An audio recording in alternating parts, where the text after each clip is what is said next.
Welcome to the Maria Liberati Show, where food meets art, travel, and life. What does food mean to you? This week's guest, Rocco of Rocco's Dough in Miami, Florida. Rocco is an expert on the Neapolitan style pizza. And Charlotte Juergens, who is a documentary filmmaker who's made this wonderful documentary called Sunken Roads. And I'm going to share a recipe for an Italian-style apple pie with Italian cream. So stay with me. Well, today we're celebrating National Pearl Harbor Remembrance Day. Today's December 7th, the day I'm recording this. So we are going to have a special guest on in honor of that, and that's Charlotte Juergens, who did a documentary called Sunken Roads. And she'll explain to you what the connection is to Pearl Harbor Day. But Rocco Cambrera of Rocco's Dough in Miami, Florida is going to give us some great tips on how to make Neapolitan style pizza at home. And pizza is a great, easy, delicious food to make, especially for the holidays or really any time. And I'm going to share my recipe for an Italian style apple pie. I call it Italian style because it's got Italian cream in it. And this is also a great recipe for this time of the year to make for the holidays or really any time, but it's a really nice recipe to have at your holiday table.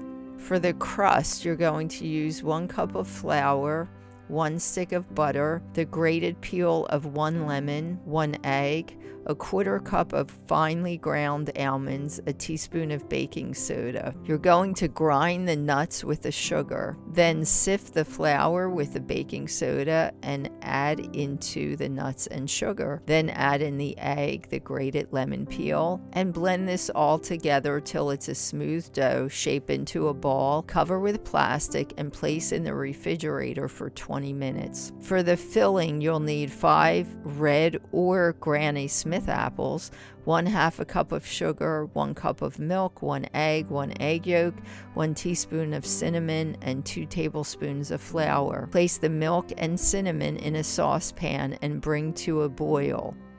Remove from heat just at the point that it becomes boiling. So you're going to remove it from the heat immediately when it does begin to boil. Place the egg and the 1 yolk, flour, sugar in a bowl. Whisk these all together. Then pour that into the hot milk. Pour back into the saucepan until this becomes creamy and dense. Preheat the oven to 350 degrees. In the meantime, you're going to keep stirring that creamy mixture again until it becomes creamy and dense, but you don't want any of the flour and the milk to get gummy. You want it to be smooth, a smooth cream. So you want to keep stirring it until, again, that it gets creamy and dense. Remove the dough from the refrigerator and place the dough in the pie pan or a long, thin, square pan, which is what I prefer. I line the pan with parchment paper, and then I arrange the dough evenly to cover the bottom of the pan. And you can use a glass pan or, as mentioned, a larger pie pan. Cut 3 apples into small cubes. Of course, you're going to first core and peel the apples, then cut them into small cubes. Place the apple cubes in the cream mixture, stir it together, and then you're going to place this mixture on top of the crust. Then thinly slice 2 apples. Now you can leave the peel on these apples or take the peels off. The peels add some color to the pie, because what you're going to do is you're going to thinly slice these last 2 apples and layer the slices to decorate the top of the pie. Bake this at 350 degrees for about 30 minutes or until firm. And there you have it, a great dessert to have with some pizza that Rocco is going to tell us about. And if you create any of these recipes, take a picture, share it on social media, hashtag the Maria Liberati Show, and you'll be entered in a drawing, a giveaway to win a copy of one of my books from the book series, The Basic Art of Italian Cooking. The book series is also available on marialiberati.com and artoflivingprimamedia.com. We're going to share the pictures on my website, themarialiberattishow.com. So please share your pictures with us. Hey, I'm here today with Rocco from Rocco's Dough, and he's in Miami, Florida.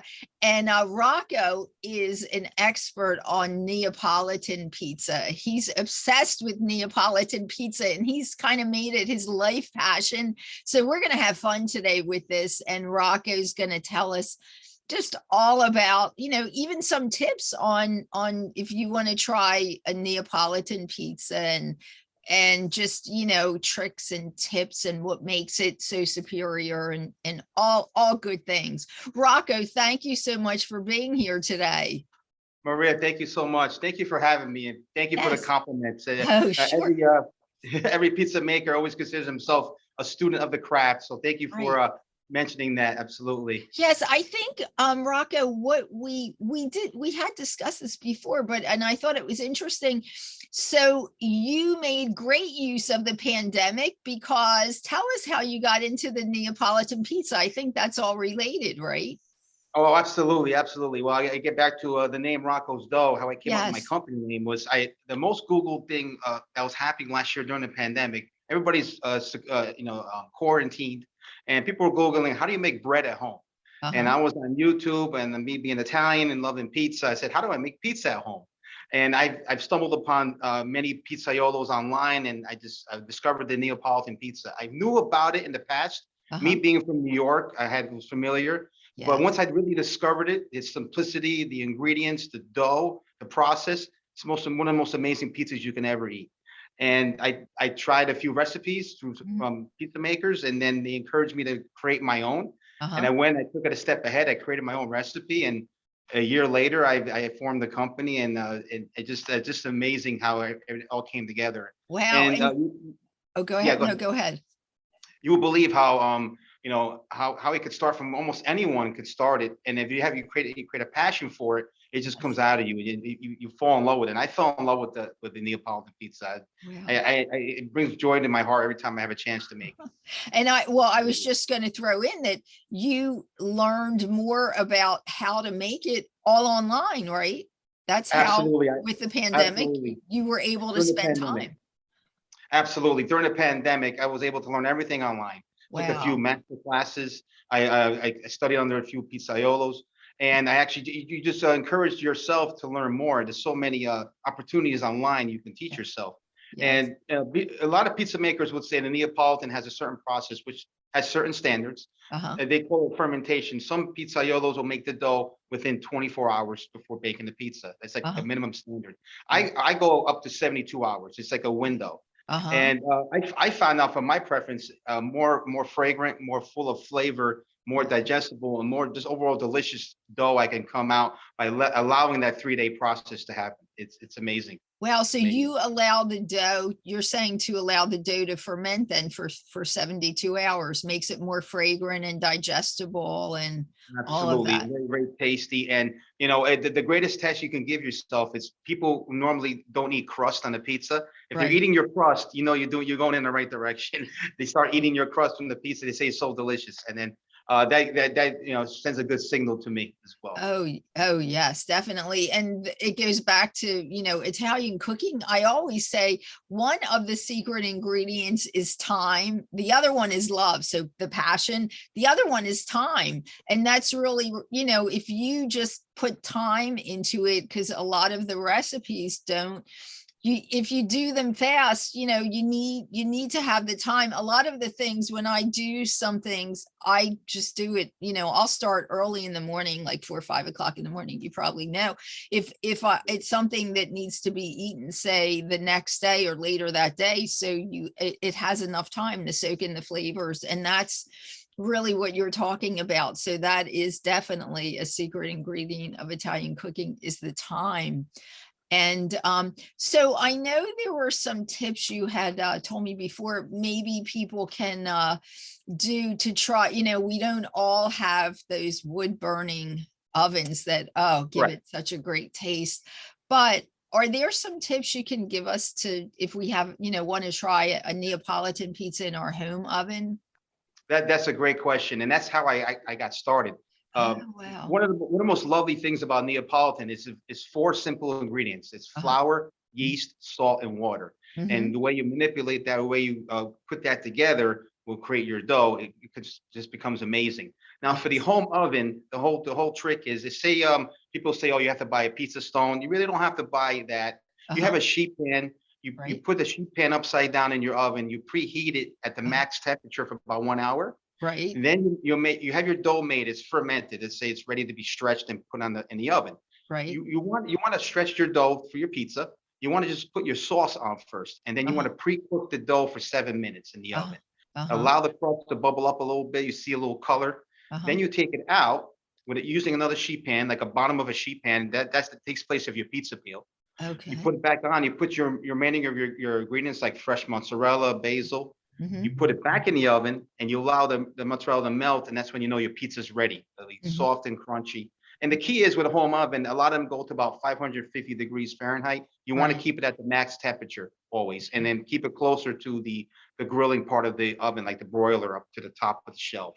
Right. And Right. that's basically all you need. You don't have to have any fancy tools or anything like that. You need a bowl to mix Uh-huh. your ingredients: Right. flour, salt, yeast, and water. Make Uh-huh. your dough the night before. I would suggest the night before. It'll Uh-huh. become very light, very soft and crunchy at the same time, and Uh-huh. very digestible. And Yeah. that's the whole thing. Allowing the fermentation process to take place, allow the ingredients to assimilate together and really Uh-huh. become together as a nice, fluffy, delicious dough. You want that. You want to allow that time, Right. to do One so. question I have for you, do you know why I've had a lot of people ask me, and I don't use oil in my pizza dough, but people actually think you need to put olive oil in your pizza dough. Have you ever come across You know that? what? Actually, that's a great. I'm glad you mentioned that. Olive Yeah. oil is actually good to put in the pizza dough for home ovens cooking. It helps with the cooking process. Ah, It'll okay. help with So, it'll help with the browning of the crust a little bit. And okay. actually, if you want to take it a step further, go a step above. If you Yes. take an agent called malt, you put a little Yes. malt in your recipe, Uh-huh. that'll help with the browning of your dough. Cooking from a home oven, you can add a little bit Wow. of malt, add a little Right. malt to your recipe, and that with olive oil, you'll Uh-huh. see it come out like, wow, this almost looks like a restaurant style type pizza. Oh, pizza. So, but it's probably just a little bit, like a small amount of olive oil, right? Small amounts. I would say like maybe 10 milligrams or even 5 milligrams. And you're adding that into the dough, or do you mean Right. to drizzle it on top? No, add it into the You dough can and add it then, in the dough, and then before you cook, you dab a little bit on the crust. right, right. Matter of fact, after the first cook, you Uh-huh. take the dough out, you drizzle it on the edge a little bit, and then when you put the mozzarella on the pizza and slide it back in, Uh-huh. the olive oil will cook on the crust, make it a little more crunchy. Wow. Now I always put it on the top of my crust, but I'm gonna try adding You some can try a olive little bit oil of both. in the dough. I've never Yeah, done it that absolutely. way.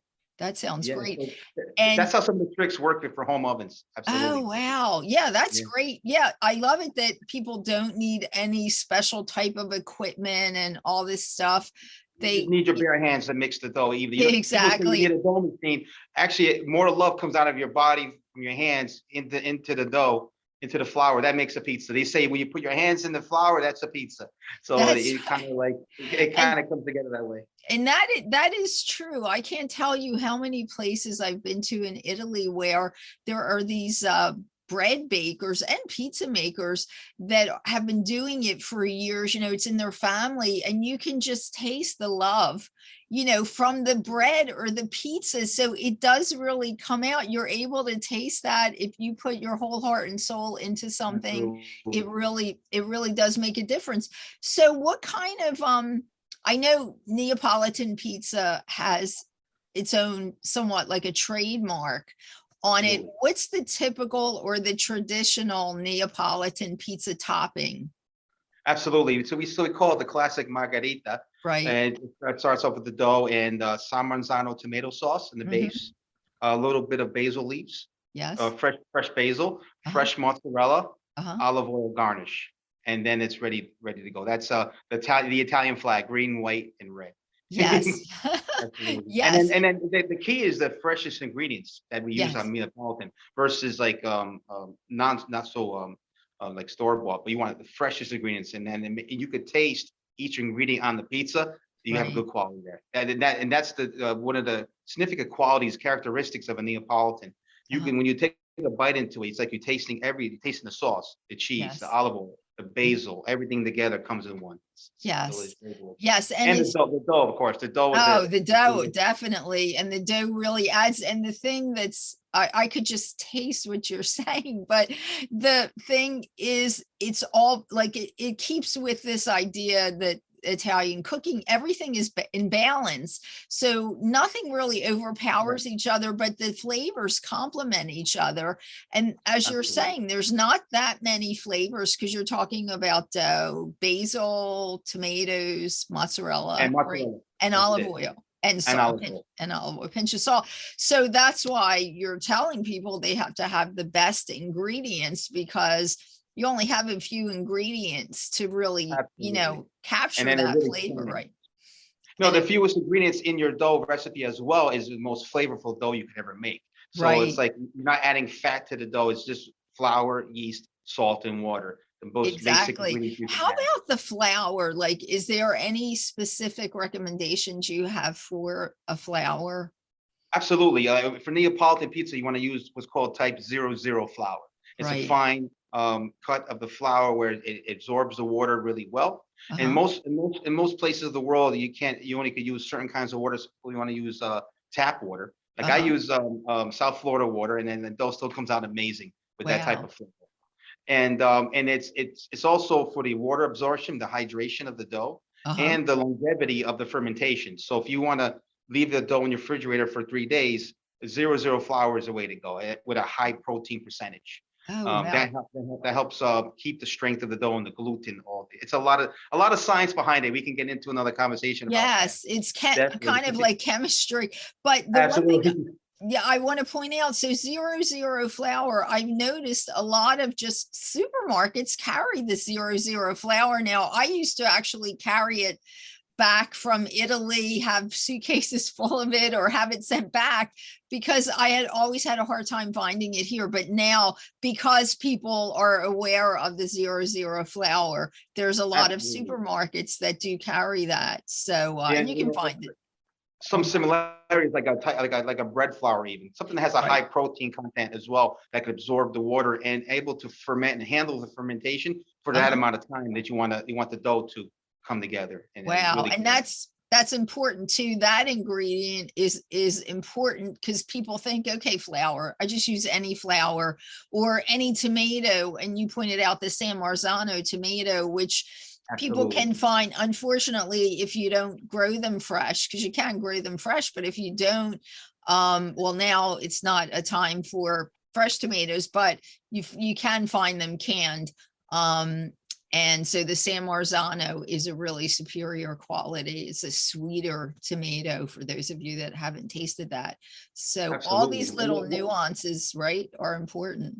Oh, absolutely. And one thing I wanted to point out is, see, there's a lot of type 00 flours on the market, but not everyone is specifically designed to make Neapolitan pizza. It's the W rating in the dough, and that's also a key factor. It's actually the strength of the dough that can handle the hydration and the fermentation. Wow. So you want a flour that's around 280 to 330 W rating, and then we can get into that further about that. But generally, supermarkets carry that type of 00 flour, like Caputo has a great brand. That's the chef flour. I use that a lot. You see that in the supermarkets, and that's an ideal dough for Neapolitan pizza. Flour. Yes, Caputo is an old Neapolitan brand, and that's made for definitely. If you get Caputo, you're in the right direction, right there. Yes, you're going along the right. You're in the authentic Neapolitan, definitely. Absolutely, absolutely. The simplicity of the whole pizza and the fact that it cooks under 2 minutes, because you have to cook it within a professional oven up to 900 degrees. And Wow. the ideal one is coming out in 60 seconds. And it's amazing how it all comes together. Yes, and Neapolitan pizza also, for everybody to know, because there's all kinds of different pizzas. The Neapolitan pizza, I love it because it's thinner, right? It's got a thinner crust It than, does. It does. It's a thinner base, and it can have like what we call the cornicione, a little uh, puffy crust where it has a lot of air pockets. right, So you think it looks like a little dough in the end, but it's actually full of air. And when you bite right. into it, it's soft and crunchy, very light at the same time. Yes, it is. It's light. It's not, people, because in Italy, sometimes you can order, it looks like this gigantic plate with one pizza on it for one Yeah. person, but it's not like you're really ordering a whole pizza like you get in the US. It's a real thin crust, like you're saying, and it's actually very light. So it's not Absolutely. the same. It's like a personal sized pizza as well. One Exactly. person can enjoy it and then go for a walk. Where other samples of pizza, when you eat it, you want to take a nap. Yes. There's a difference of the weight of it as well. Yes, So definitely, definitely. That's they're all really, really great tips. So Rocco, tell everybody where they can find you in Miami. absolutely, and I'm all over the social media platforms like Facebook, Instagram at Rocco's Dough, Okay, Roccos, and my website is roccosdough.net. I great, am a mobile caterer, so I bring the party to you, great. and I cater at people's events, carnivals, people's houses, and pretty much all over Miami with my little Fiat Cinquecento. I have the classic Italian car as well that it brings Oh, my company around. oh wow, that's Yeah, great. That's I'll have to show great. you a picture one day of it. Yes, Absolutely. definitely send that to me. I love that car. Um, Well, thanks so much for being here. And I'll just make a little mention that, stay tuned because we may be doing a virtual pizza class coming up in 2022. I'm planning some interesting I'm really classes. excited to do So that with you, Maria. yes, Really I'm excited to do I'm it. excited too. So keep posted on social media and we'll keep you posted as to when we'll be doing a cooking class. So maybe you can learn how to make Neapolitan pizza the way Rocco knows how to do it. At home and in the comfort of your own home with your own oven as well. Yes, yes, definitely. That's the most important thing. Pizza is a lifestyle. It's a work of art, and then you see it come to life. You'll understand what I'm talking about once you do Exactly. it. And I love it because it's such a simple food. You can just use so many things for a topping. I mean, obviously the Neapolitan, the traditional is what we talked about. But if you just want to throw a quick meal together that's really healthy, you can actually still make it healthy and put almost whatever ingredients as long as you have a good dough, you know. Absolutely, and that's the key. You just said it. Excellent. That's Yes. definitely it. A good Absolutely. dough. So that's great. Rocco, thank you so much for being with us. And I know we'll be seeing you in the near future and looking forward to doing that virtual cooking class with you. I'm so excited. I can't wait to do that with you, Maria. Thank you for having me. Thank you so much. You're We say welcome. Viva la pizza. That's what we Yes, say. viva la pizza is right. Yes. Okay, ciao. Ciao now. Talk to you again.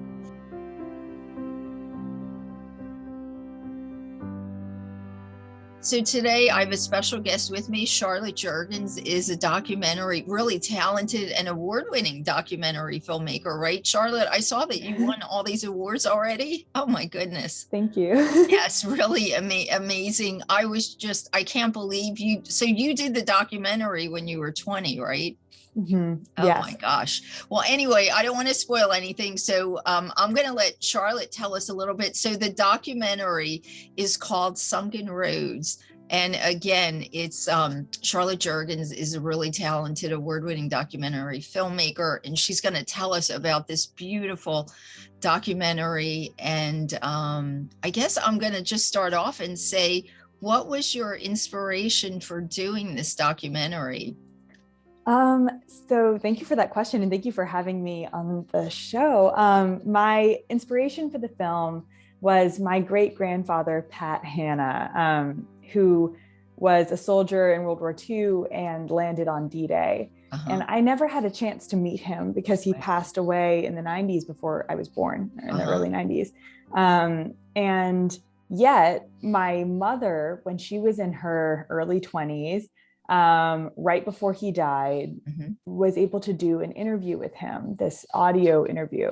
Oh, wow. And he had never wanted to talk about the war before, but he realized it was his last chance. And he really kind of opened up in this amazing way in this interview. So even though I never met him, I had this document of his voice, and he has this amazing, gravelly, deep voice. So as a kid, I was always just fascinated with his voice and with this recording. And so when I was a sophomore in college, I became increasingly interested in history and World War II history particularly. And I knew the 70th anniversary of D-Day was coming up. So my academic interests started to merge with this family history interest. And to make a very long story short, I ended up joining up with a group of D-Day veterans who were from my great-grandfather's same division. And wow, I didn't realize they were from your grandfather's same division. Oh, that's really that's even more special. Yes. Yeah. Wow. And we traveled all through the areas where my great-grandfather, the areas that he would have seen, and the areas that were like these soldiers, their route from World War II. So that included where they trained in England, and then crossing the Channel to Normandy, and then all the various French towns that they liberated during the war, and of course Omaha Beach. And so we became very close very quickly, and the film became much less about World War II or World War II history than about memory and friendship and age as well, because they were all in their 90s and I was 20 when I was filming it. So we created these friendships that spanned a 70-year difference in age. And so that's really what the film is about at its heart. Yes, definitely. It's just, there's so many beautiful, touching things for the documentary, that being one, and the many, other things. So I guess we should mention, but you did give a premise. I was so excited about having you on, and I told you I just watched the trailer, so I was kind of excited that I didn't really give a whole lot of the premise of the documentary, but I think you just did now, so people know a little bit more about what it's about. But I wanted to ask you, I know on your website, you told people what Sunken Roads, where you got that title. So I wanted you to describe that, because I wasn't aware of this also. Sure. So yeah, let us know how you came up with that title. Yeah. When we were in Normandy, there were some areas that we went through that were really, kind of the major locations that anybody who knows D-Day history would think of, including the beaches, including these major towns that are, kind of historic sites. Yes. But then because we were there for so long, we ended up kind of getting into the more backwoods locations that meant a lot to these veterans, and in some cases were the locations that they revisited in their nightmares for 70 years after the war. And in looming large in that in that part of the trip were these sunken roads, which in France they're called les chemins creux, and they're these kind of tunnels of roads that are sunk into the earth and are surrounded on either side by the bocage, which are these very thick hedgerows. And originally,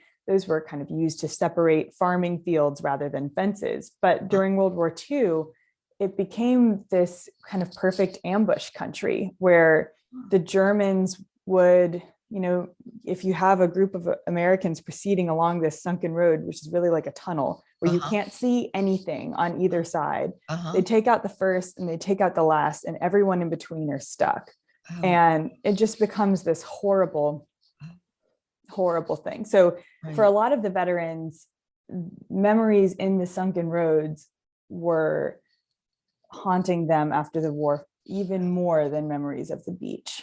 So for me, the decision to name the film Sunken Roads has a couple of levels. And one of them is, I think in a more kind of metaphorical space, the idea of memory being partially buried, and the work of trying to kind of move through memories that are only partially accessible. But also because of the fact that for a lot of these veterans, the parts of the war that they remember, that they felt compelled to revisit and talk about, aren't necessarily what you'd think of. And I think that that's something that makes the film special, is that we were there long enough to kind of really get pretty deep into both their experience and their memories of the war, but also into the terrain where it all transpired.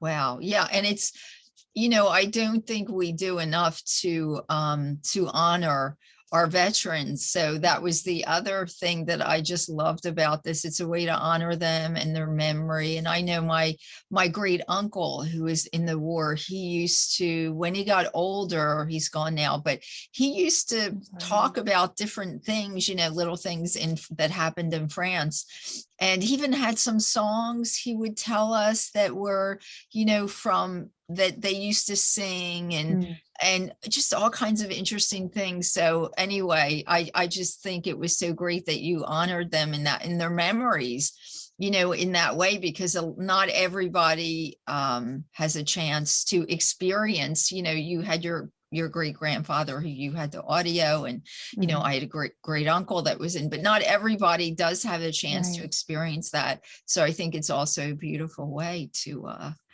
make people know about that as well. So I know there's so many exciting things happening with the film, and rightly so. It's just really a beautiful film. Tell me, you were telling me, so it's December 7th is Pearl Harbor Day, is that right? Yes. Yeah. And in Pearl Harbor in Hawaii, they have at the Pearl Harbor Museum, they're doing kind of a series of events that began in November and will continue on until kind of mid-late December in honor of the 80th anniversary of Pearl Harbor, which is this year. And we're really excited that they've selected Sunken Roads to be the final event of their screening. So that's going to be on December 19th in Pearl Harbor. Okay. Oh, that's great. That's really exciting. And Charlotte, so tell everyone where they can get to watch the film. Sure. So if you go to sunkenroads.com and then you go to the events page, so that's sunkenroads.com/events, you'll be able to see the various virtual cinema options that we have right now. So the film was just in theaters in New York and LA in person. And we're really excited that many other theaters have picked up the film, but virtually, which is, I think, a great option during COVID, because a lot of people don't necessarily want to go to a theater in person. And it also means that, people who live anywhere can access the film. So if you go to the events page, any virtual cinema option you can access from anywhere. You just pick which local theater you'd like to support with your ticket. And then you rent it and you can stream it for a few days.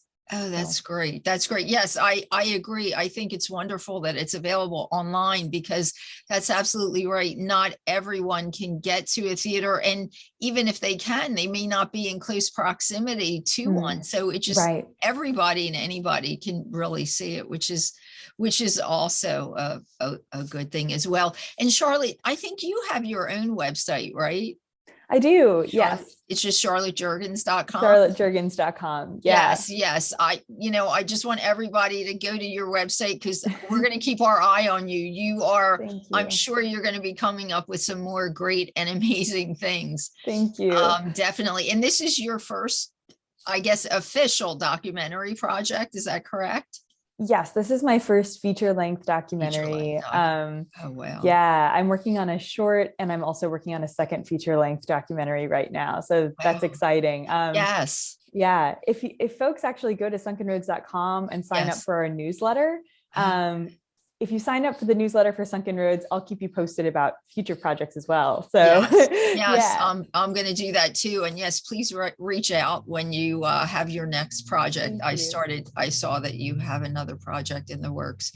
That's so wonderful. And Charlotte, much success for this film. And like I said, I'll put the link on my website so people will get to see that. If my listening audience didn't get a chance to write that down, I'll put the link up there. Thank you. And we'll definitely be watching for future projects from you. Really appreciate it. Thank you again for having me. You're welcome, Charlotte. Good luck with everything. Thank you. Take care. Thank you. Take care. Okay. Bye-bye. Bye.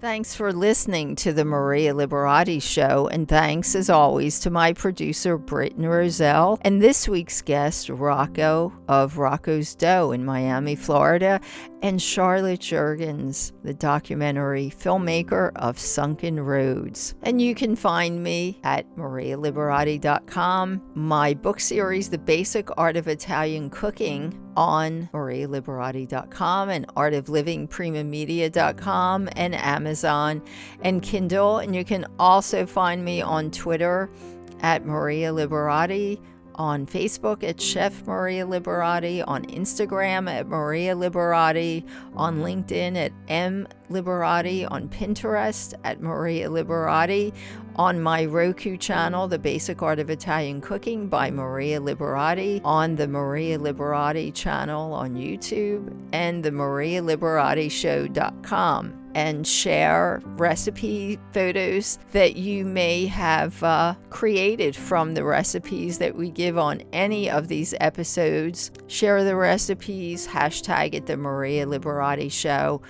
and share it on social media, and you'll be entered in a giveaway for a copy of one of my books from the book series, The Basic Art of Italian Cooking. The book series includes The Basic Art of Italian Cooking, The Basic Art of Italian Cooking, Holidays and Special Occasions, which is all about holiday memories and recipes and menus, especially for the holidays. You know, that book won the Gourmand World Cookbook Award, and it's actually become a holiday favorite around the world. And last in the Basic Art of Italian Cookbook series is The Basic Art of Italian Cooking, Da Vinci Style. So check out the books again at marialiberati.com and artoflivingprimamedia.com. And please like and share the episodes with your friends. And you know, we do have a feature on my website, the marialiberati.show.com, that asks you if you have a favorite nonprofit that you would like us to feature. Nominate your favorite nonprofit, and we'll contact them and try to do a feature on them. So please share that. Go to the marialiberati.show.com and just fill in the information for us so we can contact them. Until next time, peace, love, and pasta.